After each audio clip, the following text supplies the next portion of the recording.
भाजपान 2024च्या लोकसभेच्या वेंचणुकेची तयारी सुरू केल्या आणि मोदी सरकारान फाटल्या 8 वर्सांत केल्ल्या कामगिरीक लागून देशांत परत भाजपाचेच सरकार येतले असो विश्वास केंद्रीय मंत्री आणि खासदार श्रीपाद नाईक हाणें उक्तायला।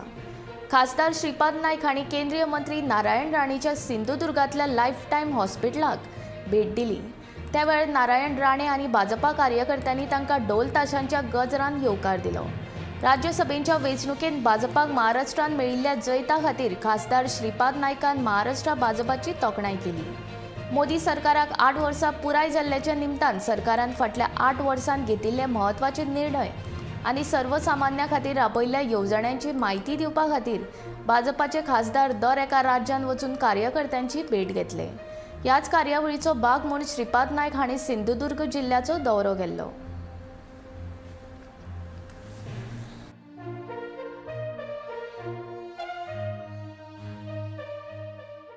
त्याचे सहकारी ह्या सर्वांनी जे काही उत्तम काम केलं त्यांचं मी मनापासून अभिनंदन करतो। अपेक्षेपेक्षा जास्त चांगला निर्णय त्यांनी ओढून आणला, खेचून आणला। हीच आपली भारतीय जनता पक्षाची परंपरा आहे। सर्वांचं सहकार्य घेऊन आज हा विजय त्यांनी प्राप्त केलेला आहे। पुढे काय येणाऱ्या निवडणुकीत काय होणार याचं चित्र आज स्पष्ट झालेलं आहे आणि अशाच पद्धतीने भारतीय जनता पार्टी या सर्वांच्या नेतृत्वामुळे, राणेसाहेब, देवेंद्र फडणवीस या सर्वांच्या नेतृत्वामुळे परत एकदा भारतीय जनता पार्टी हे महाराष्ट्राच्या सत्ता केंद्रस्थानी निश्चितपणे येणार याच्यात अजिबात शंका नाही आहे। कारण भारतीय जनता पार्टी जे काय बोलतोय ते करून दाखवतोय। सगळ्यांना बरोबर घेऊन सबका साथ सबका विकास हे जे काय आपलं ध्येय आहे ते घेऊनच आज पार्टी चाललेली आहे आणि अशा या काळामध्ये आज पार्टीची कशी गरज आहे महाराष्ट्राने जाणलेलं आहे आणि सर्वांना परत एकदा मनापासून शुभेच्छा देतो।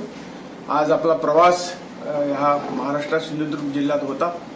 साधारण देशभरात सर्व मंत्री वेगवेगळ्या प्रदेशाच्या मतदारसंघात राज्यात जातात आणि जे काही 8 वर्षात मोदी सरकारने जी काही कामगिरी केली आहे, चांगली कामं केली आहेत, त्या संदर्भात परत एकदा लोकांना त्याची जाणीव करून देऊन येणारी 24ची निवडणूक परत एकदा भारतीय जनता पार्टी सत्तेवर यासाठी प्रयत्न चालू आहे।